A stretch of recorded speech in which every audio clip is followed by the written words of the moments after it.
evitar el engaño, aprende a dudar de todo y de todos.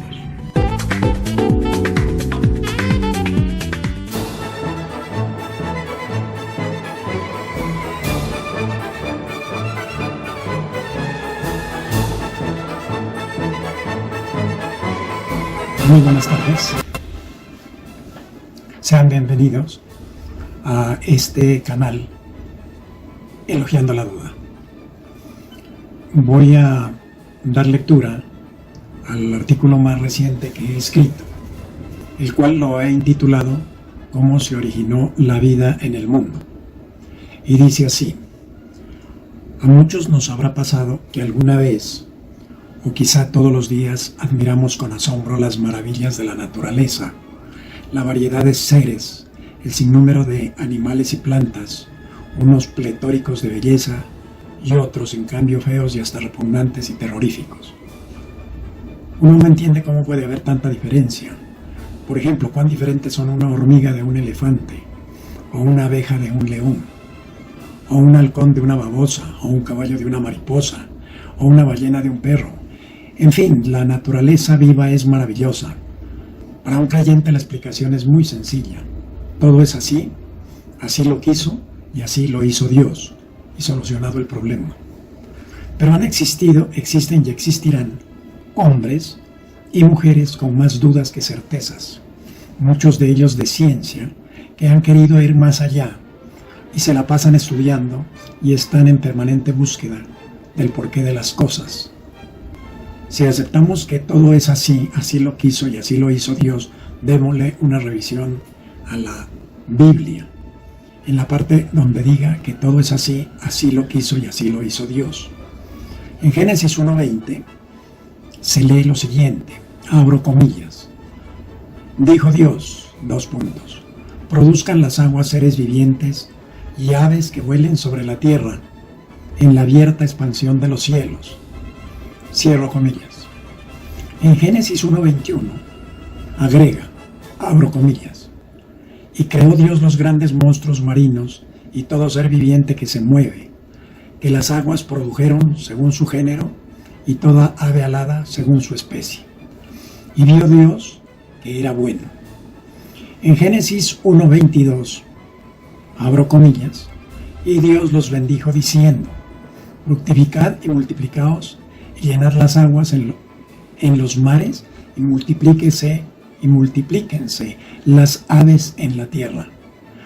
En Génesis 1:23 se lee, y fue la tarde y la mañana del quinto día. Cierro comillas. En Génesis 1:24 abro comillas: luego dijo Dios, produzca la tierra seres vivientes según su género, bestias y serpientes, y animales de la tierra según su especie. Y fue así. Cierro comillas. En Génesis 1:25 termina la narración así, abro comillas: Dios hizo animales de la tierra según su género, y ganado según su género, y todo animal que se arrastra sobre la tierra según su especie, y vio Dios que era bueno. Y así finaliza todo lo que tiene que ver con la creación de la vida. O sea, de todo aquello que nos maravilla. No hay más detalles. Como se puede apreciar, Dios se limitó a dar la orden, pero no se sabe quién diseñó ni quién manipuló u operó todo para que resulte tan maravillosa variedad de seres. Una explicación diferente de la formación de la vida, diferente a decir que Dios dijo produzcan las aguas seres vivientes y aves que vuelen sobre la tierra en la abierta expansión de los cielos. Si bien es cierto que con su supuesto infinito poder, como lo afirman los creyentes, así lo podía haber hecho, pero la verdad es que no fue así. Eso es mentira. Otra cosa es que aún la ciencia no haya llegado a descubrir todos los procesos como se han dado, pero eso no es razón para querer llenar ese vacío con el engaño que nos trae la Biblia. No, señor. Ahora mismo la comunidad científica acepta que la vida se originó hace algo 500 millones de años atrás en el océano primitivo. Y esto se formó a partir de sustancias muy elementales, incluso elementos inertes, que poco a poco se han ido complejizando hasta llegar a la formación de compuestos orgánicos. Y a partir de allí, y debido a que las transformaciones químicas experimentadas por los compuestos orgánicos se pueden dar 3 tipos de reacciones químicas simples, pero fundamentales. En primer lugar tenemos la condensación, o sea, el alargamiento de la cadena de átomos del carbono, debido a su característica de poseer 4 valencias, que solamente las tiene el átomo de carbono y el del silicio. Y la reacción contraria, que es la ruptura de dichos enlaces entre los átomos de carbono. El segundo tipo de reacción química es la polimerización, o sea, la combinación de 2 moléculas orgánicas mediante un puente de oxígeno o de nitrógeno, o su proceso inverso, o sea, la hidrólisis. Y el tercer tipo de reacción es la oxirreducción.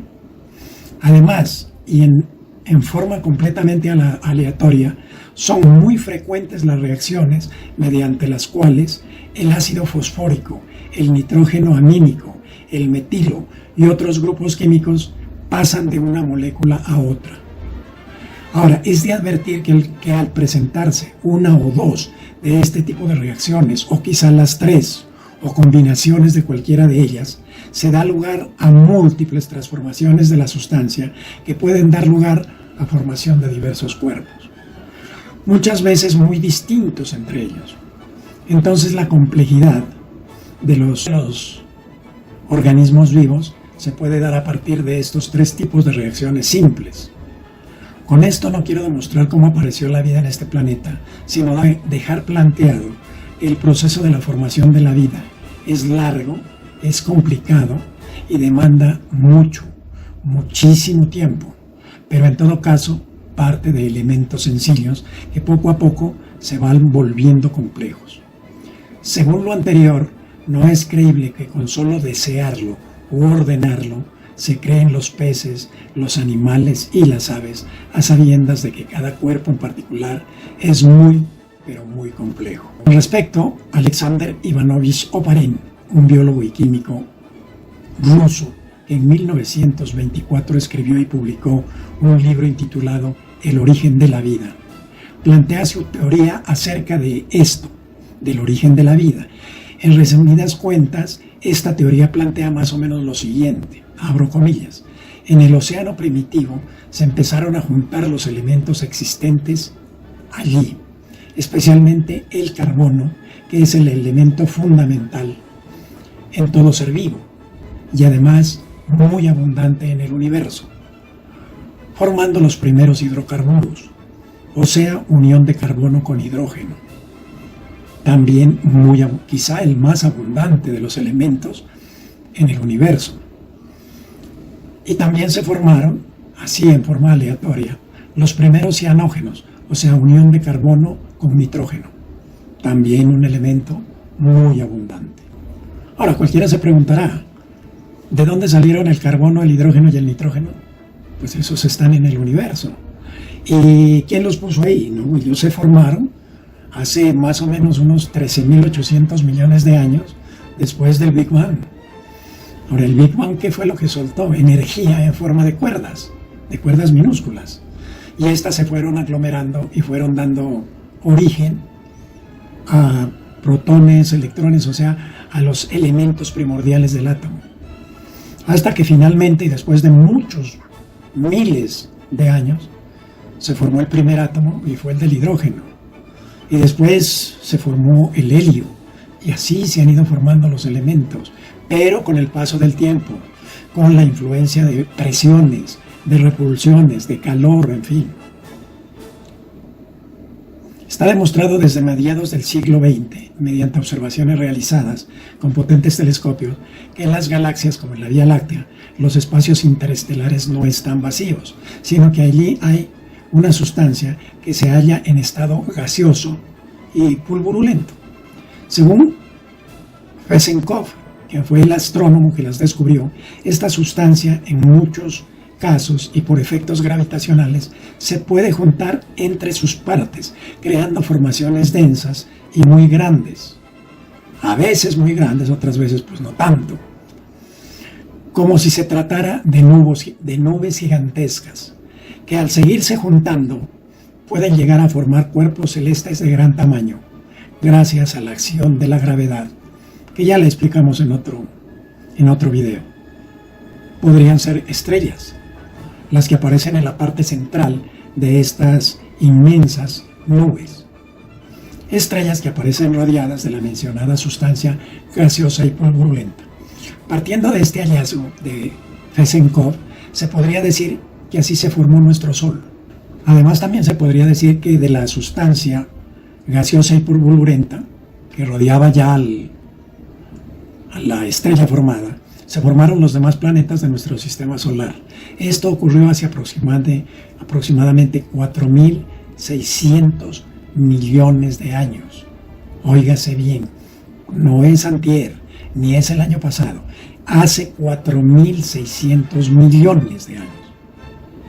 4.600 millones de años, que es la edad de nuestro Sol y la de todo el sistema solar. Pero a lo que voy con todo esto es a la pregunta, ¿de dónde salieron el carbono, el hidrógeno, el nitrógeno y el agua?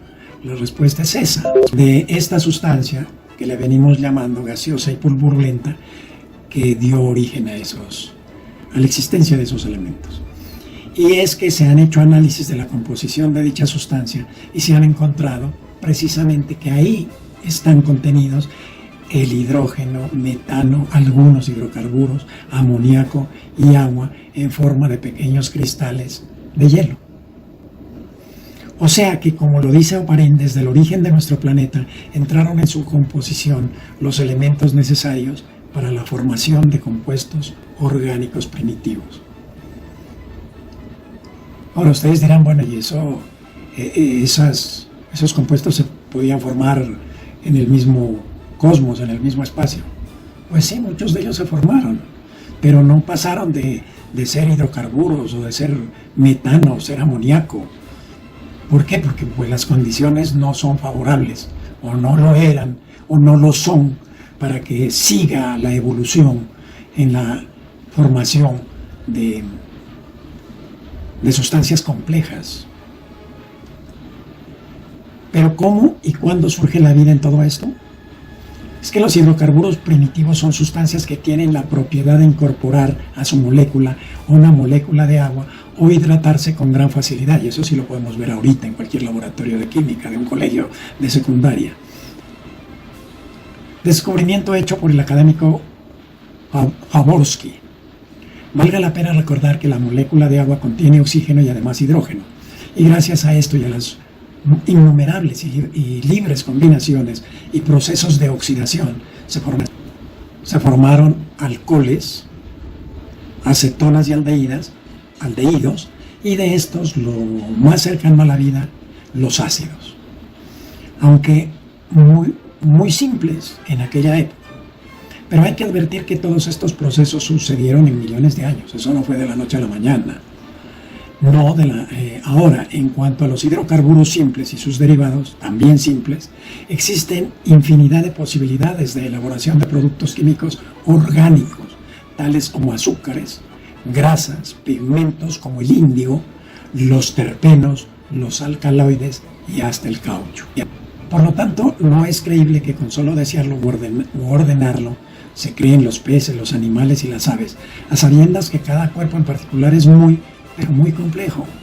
Cada cuerpo tiene sus órganos vitales, tales como cerebro, corazón, el hígado, pulmones, ojos, oídos, riñones, etcétera, etcétera.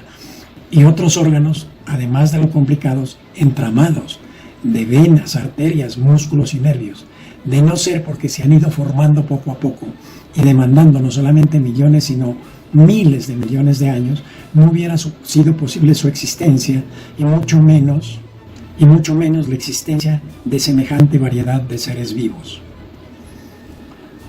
Hay un movimiento en la actualidad en el mundo, un movimiento católico,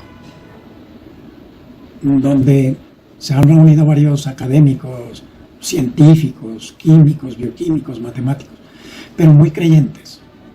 Y entonces lo que no dice la Biblia, ellos lo tratan de complementar o tratan de explicarlo, y crearon un movimiento que se llama el diseño inteligente, entre paréntesis DI, que se manifiesta partidario de que todo lo que existe en forma natural se debe a la existencia de una inteligencia creadora que no podría ser otra que Dios. Pero como lo podemos apreciar en la Biblia, no hay ninguna explicación al respecto. Los seguidores de este movimiento, usando conocimientos científicos, la presentan como una teoría verdaderamente científica sin serlo. Es que una cosa es que ellos sean científicos y otra cosa es que su teoría la hayan basado en el método científico. Es una teoría, ellos dicen que es una teoría verdaderamente científica, pero realmente no es. La teoría no es científica. Pero tomando elementos sobre los orígenes de la vida, tratan de explicar la afirmación de que todo es así. Así lo quiso y así lo hizo Dios. En este movimiento hay personas con altos niveles académicos, valga advertir, pero a la vez son fundamentalistas cristianos, tales como el estadounidense Michael Behe, que es PhD en bioquímica de la Universidad de Pensilvania y profesor de bioquímica en la Universidad Leavitt University de Pensilvania y Senior Fellow del Center for Science and Culture del Discovery Institute. Él desarrolló el concepto de complejidad irreductible como un sistema individual compuesto de varias partes bien coordinadas que interaccionan para desempeñar la función básica de este, de modo que si se eliminara cualquiera de estas partes, dejaría de funcionar por completo. Y defiende la idea de que existen estructuras demasiado complejas en un nivel bioquímico, como la molécula del ADN, que no podrían ser explicadas como el resultado de la evolución, planteamiento que ha sido refutado fuertemente por la comunidad científica e incluso el Departamento de Ciencias Biológicas de la Universidad de Leeds, donde él trabaja, ha publicado una aclaración con su posición oficial en la que señala, abro comillas, nuestra posición colectiva es que el diseño inteligente no tiene su base en la ciencia, no ha sido comprobado experimentalmente y no debe ser considerado como científico. Otro defensor del diseño inteligente es el también estadounidense William Alter Bill Dembski, matemático, filósofo y teólogo. Este señor se opone a la teoría de la selección natural de Charles Darwin. Un tercer defensor importante del DI es el estadounidense Stephen C. Meyer, autor y exeducador. Se le conoce por haber ayudado a fundar el Centro para la Ciencia y la Cultura, CSC, del Discovery Institute, organización promotora del movimiento del diseño inteligente. Una tercera vía para explicar el origen de la vida fue una creencia que hoy se conoce como la generación espontánea. Se trató de una creencia profundamente arraigada desde la antigüedad, ya que fue descrita por Aristóteles, luego sustentada y admitida por pensadores del siglo XVI y XVIII como René Descartes, Francis Bacon e Isaac Newton, y otros. Entre ellos el naturalista belga Jean-Baptiste van Helmont, quien en 1667 escribía en su obra Hortus Medicinae lo siguiente, abro comillas: las criaturas como los piojos, las garrapatas, las pulgas y los gusanos son nuestros miserables huéspedes y vecinos, pero nacen de nuestras entrañas y excrementos, porque si colocamos ropa interior llena de sudor con trigo en un recipiente de boca ancha, al cabo de 21 días el olor cambia y el fermento, surgiendo de la ropa interior y penetrando a través de las cáscaras de trigo, cambia el trigo en ratones. Pero lo que es más notable aún es que se forman ratones de ambos sexos y que estos se pueden cruzar con ratones que hayan nacido de manera natural, pero lo que es verdaderamente increíble es que los ratones que han surgido del trigo y la ropa íntima sudada no son pequeñitos, ni deformes, ni defectuosos, sino que son adultos perfectos. Cierro comillas. Jean-Baptiste van Helmont. La generación espontánea se sustentaba en la observación de procesos naturales como por ejemplo la putrefacción. Es así como se explicaba que a partir de un trozo de carne descompuesta apareciesen larvas de mosca, gusanos del fango, organismos de los lugares húmedos, como sapos y ranas e incluso ratones. Generalmente se aplicaba a insectos, gusanos o seres pequeños.